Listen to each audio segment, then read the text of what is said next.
Olá para você, olá para todos que estão nos assistindo a mais esse Momento Inclusão com o professor Duda, o terceiro Momento Inclusão de uma série que está falando sobre educação especial no Brasil.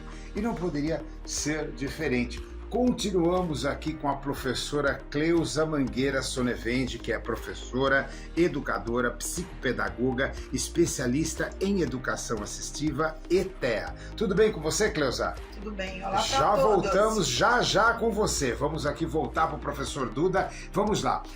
Nos programas anteriores, nós analisamos a educação especial no Brasil focada para estudantes e professores e escolas, quanto aos indicadores que foram publicados em 2022 pela Diversa, através de uma iniciativa do Instituto Rodrigo Mendes, em parceria com diferentes organizações que se dedicam à melhoria da educação no país. O projeto foi concebido durante um seminário realizado na Universidade de Harvard. Você que está aí acompanhando esses dois programas, né, professora? Todos esses gráficos que nós estamos aqui apresentando foi um estudo que foi apresentado em um seminário em 2022 realizado na Universidade de Harvard, certo, professora? No qual o fundador do IRM, do Instituto Rodrigo Mendes, Rodrigo Rubner Mendes, participou como conferencista. O painel Indicadores da Educação Especial tem como objetivo instrumentalizar gestores na criação de políticas públicas baseadas em dados e evidências, visando também fornecer ações de advocacy a serem fonte de referências para profissionais comprometidos com a educação inclusiva. Nós realmente estamos colocando tudo isso aqui porque, na realidade, nós recebemos, professora, diversos e-mails de pessoas dizendo: nossa, mas a situação é bastante grave, está realmente embasado? Sim, está embasado num estudo da Diversa, com o apoio do Instituto Rodrigo Mendes, e que já foi apresentado lá nos Estados Unidos numa conferência no ano passado. Trata-se de uma iniciativa do Instituto Rodrigo Mendes em parceria com o Instituto Unibanco, também vale salientar, e apoio do Centro Lehman, da Lehman Bank. As informações sobre conceito e metodologia de cálculo estão disponíveis nas notas técnicas. Para quem entrar na plataforma Diversa. Ou seja, se você entrar... A senhora pode passar o endereço da plataforma Diversa, professora? Olha, é muito simples. Você coloca só Diversa, educação assistiva, que você já vai entrar diretamente nela e aí observar que na parte superior, se você quer ver esse painel, você tem de colocar indicadores. Aí na parte de indicadores você vai escolher alunos, professores ou escola. E aí vão aparecer todos os gráficos que foram apresentados no programa 1 e 2 aqui para vocês, e muito mais, né, professora? Exato. Muito mais para que vocês possam realmente ver esta oportunidade que o Instituto Humanos, em parceria com o Momento Inclusão, está lançando para vocês através da professora Cleusa Mangueira Sonevende, para que vocês possam ver esse mercado gigantesco que o Instituto Humanos também... Professora, fala um pouquinho do curso que a senhora vai fazer. O curso se chama Educação Assistiva e ele tem como alvo os professores, os educadores e todos aqueles que são comprometidos com a educação especial no Brasil. Inclusive para pais também de alunos com TEA? Sim, também. Veja bem, ele não foca no TEA. O foco dele é o panorama histórico de toda a parte das leis até chegar hoje numa inclusão. O que se passou, né, principalmente com os PCDs, então o foco é o PCD. O TEA, ele vai ser falado, mas não é o foco ainda. O Down será falado também, professor? Ele é mencionado. A gente, como é a primeira oportunidade que se tem, o foco é tentar dar algumas dicas para o professor, para o educador, principalmente, os pais, lógico, mas principalmente o educador, que é o nosso problema, né, no Brasil atualmente, para que ele saiba lidar em sala de aula e reconhecer dentre os alunos aquele aluno que possivelmente tenha alguma dificuldade na aprendizagem, ou que ele seja um PCD, ou que ele tenha uma dificuldade intelectual. Veja bem, o professor, ele não é médico, mas ele é um ponto muito forte, porque ele vai indicar alguma diferença, alguma nuance que seja perceptível dentro do grupo, né? em que aquela criança ou adolescente esteja inserido. Então, é importante, porque ele fica com o aluno muito mais tempo do que os outros. E nós percebemos, professora, que há alguns municípios, cidades que já estão fazendo curso que já estão fazendo que já estão fazendo um edital para que as pessoas com curso, aliás, possam estar participando com professores regentes. É isso, professor? Olha, ontem a gente teve a notícia que o Rio de Janeiro ele vai colocar pessoas para auxiliar a educação especial. Mas veja bem, o nome que ele dá é agente da educação especial. E vai ser feito concurso para o ano que vem. Para o ano que vem. Então, olha só, pessoal, nós falamos aqui de um percentual altíssimo, né, professora? 94% em média, 94,2% dos professores não estão habilitados e também não têm, às vezes, não contam com salas multifuncionais e muito menos com AEE, que são os regentes, aqui no caso de São Paulo, né, agora, professora? no caso do Rio, veja bem, esses professores que vão para as salas de recursos multifuncionais, eles chamam de agentes. Agentes da educação especial.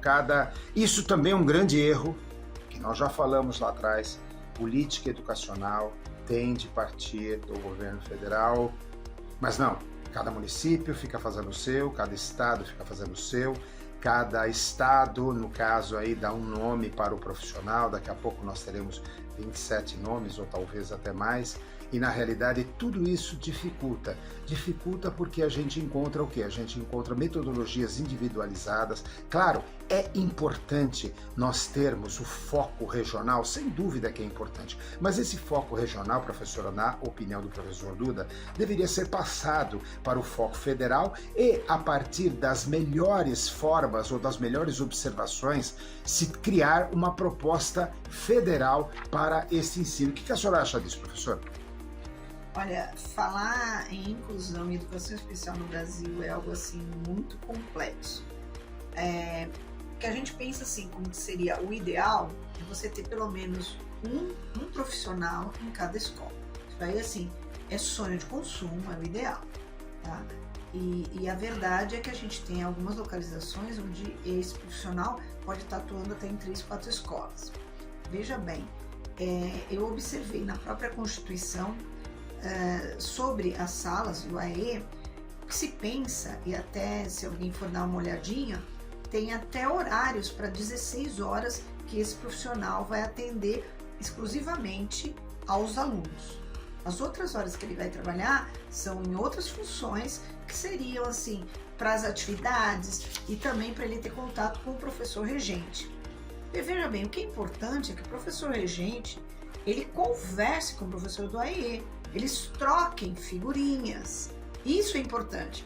Só que muitas vezes a gente sabe que isso não acontece.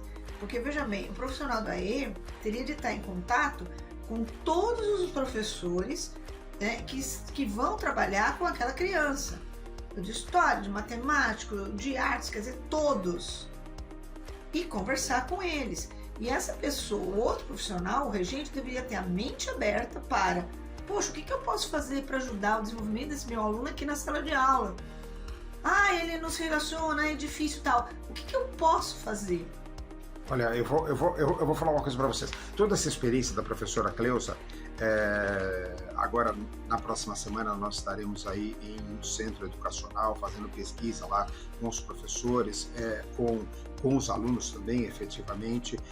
Nós percebemos, professor, que em 2015 houve um investimento alto do MEC, com 4 mil salas e 30 mil equipamentos. A partir de 2018, como é que está essa situação do investimento do MEC?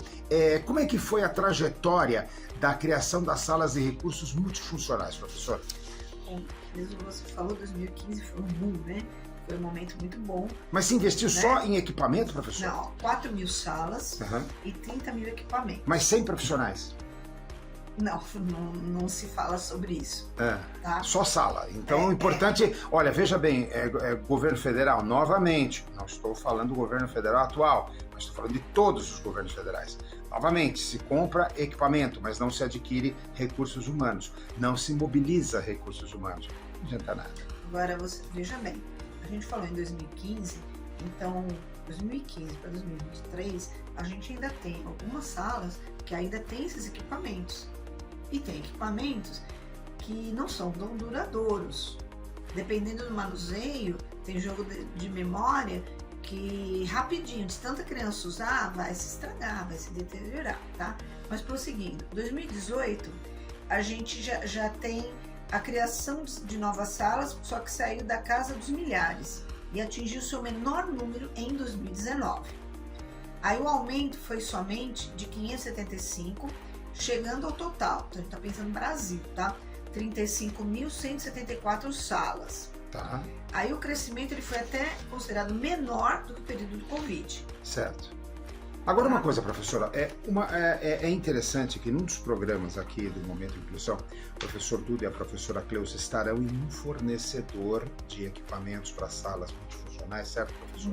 E nós vamos realizar uma entrevista lá, nós vamos mostrar para vocês na prática o que são equipamentos para uma sala multifuncional. Porque nós já falamos muito aqui, deve ser o 6º programa falando de educação assistiva ou a educação especial, como é conhecida aqui no Brasil, mas não mostramos até agora os equipamentos multifuncionais. Então nós vamos conseguir uma entrevista com um profissional da área de vendas mesmo desses equipamentos, para nós mostrarmos as suas operações. E nós vamos fazer um especial Duda nesse sentido, né, professora? Que vai ao ar aí nas próximas semanas, para que os professores interessados, olha, veja bem, hoje nós estamos aí com uma necessidade muito grande de profissionais de mercado, vão estar sendo realizados concursos, então a própria professora Cleusa disse que o AEE, infelizmente, ele ainda não está visto como uma renda, até inferior ao professor regente, né, professor?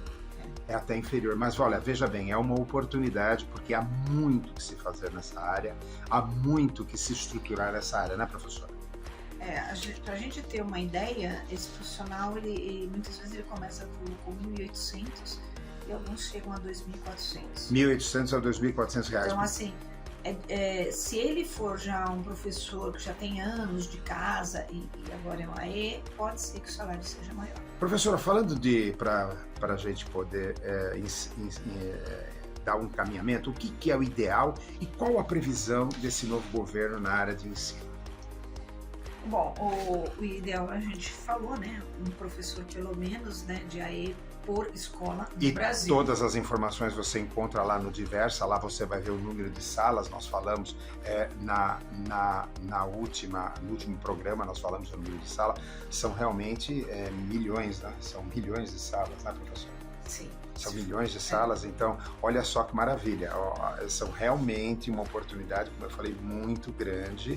O governo federal deveria analisar isso com muito critério e, ao mesmo tempo, se estamos falando de inclusão, se estamos falando da necessidade de nós termos a pessoa com deficiência com todo o seu respeito integrada na sociedade, nós temos que realmente prover esta solução para que todos estejam presentes nessas salas de aula. E aí, não só de equipamentos vive a inclusão também vive de capacitação de profissionais. Bom, agora as boas notícias são, o governo pretende, a ideia é que fosse a partir desse ano, ele vai investir 3 bilhões. 3 bilhões, mas o governo federal. Exato. Tá. E aí a gente tem, para vocês saberem, que se pretende a formação de 1,3 milhão de professores regentes sobre a educação inclusiva, e eles vão fazer uma parceria com a Fundação Coordenação de Aperfeiçoamento de Pessoal de Nível Superior. Só que repare, isso vai equivaler a 56% dos profissionais. Necessários. Tá? Necessários, professor? Não, nós precisaríamos 100%. 100%, então 56%. Ele vai suprir 56%. Ele vai suprir já é alguma coisa, 56. Porque esses 94% hoje, 0,2%, certamente vão cair. Aí a gente tem 20 mil professores com formação continuada de professores, através do RENAFOR, e universidades públicas. E ele pretende distribuir recursos para 100% das escolas do Brasil. Então são 3 bilhões, tá? Ele chama isso no investimento em um plano de afirmação e fortalecimento da Política Nacional de Educação Especial na perspectiva da educação inclusiva. Olha só que interessante. Voltamos a falar de equipamentos, né, professor? Voltamos a falar de equipamentos. 100% de equipamento e 56% de mão de obra. Não consigo entender isso, é uma coisa que é uma matemática que não fecha, até para o mais simples. 56 com 100% há uma diferença aí, nós estamos falando aí uma diferença brutal de 44%, que vai ter sala, mas não vai ter profissional. Então é uma coisa que não encaixa. Governo Federal, por favor, fique atento. Vamos fazer o trabalho junto ao Ministério da Educação, a Secretaria da Pessoa com Deficiência, vamos aí mobilizar a Secretaria Federal da Pessoa com Deficiência, que está atrelada ao Ministério dos Direitos Humanos. Por favor, vamos fazer um trabalho com acessibilidade mesmo. Não adianta nós comprarmos equipamentos, porque equipamento é mais lucrativo. Para as pessoas com deficiência, prestem atenção. O mais lucrativo é uma boa formação, uma boa integração e uma efetiva inclusão, não é, professor? Exato. E veja, né, ele sinaliza com cadeiras de roda, recursos de tecnologia assistiva, bebedouro, mobiliário acessível, vias de acesso, instalação de corrimão e sinalização visual, tátil e sonora. Preste bem atenção, não adianta muita coisa, nós estamos falando principalmente das deficiências sensoriais e cognitivas, né? Principalmente as cognitivas, que são deficiências que necessitam a maior integração e a maior especialização do professor no entendimento do caso, no entendimento do comportamento desses alunos, no entendimento da severidade dessas deficiências. Não adianta absolutamente nada você ter bebedouros acessíveis, você ter rampas, você ter tudo isso, se quando o aluno ele é colocado na sala de aula, o profissional que está lá, o professor regente, não tem um AEE e efetivamente também não tem a formação necessária. Professora, foi muito bom falar com a senhora. Nos próximos momentos, inclusive, a professora Cleusa vai voltar aqui, não no próximo, mas no próximo sim. No próximo ela vai estar numa escola, fazendo entrevista com alunos e tudo mais. A professora Cleusa vai dar um pouquinho de folga para o professor Duda, ela talvez vista até a boina, e ela vai estar na escola. Próxima semana ela vai estar lá. Nós vamos no instituto. No instituto, vamos estar lá conversando no instituto, vamos estar vendo a experiência na prática. E nas próximas semanas, a professora Cleusa com a boina novamente, vai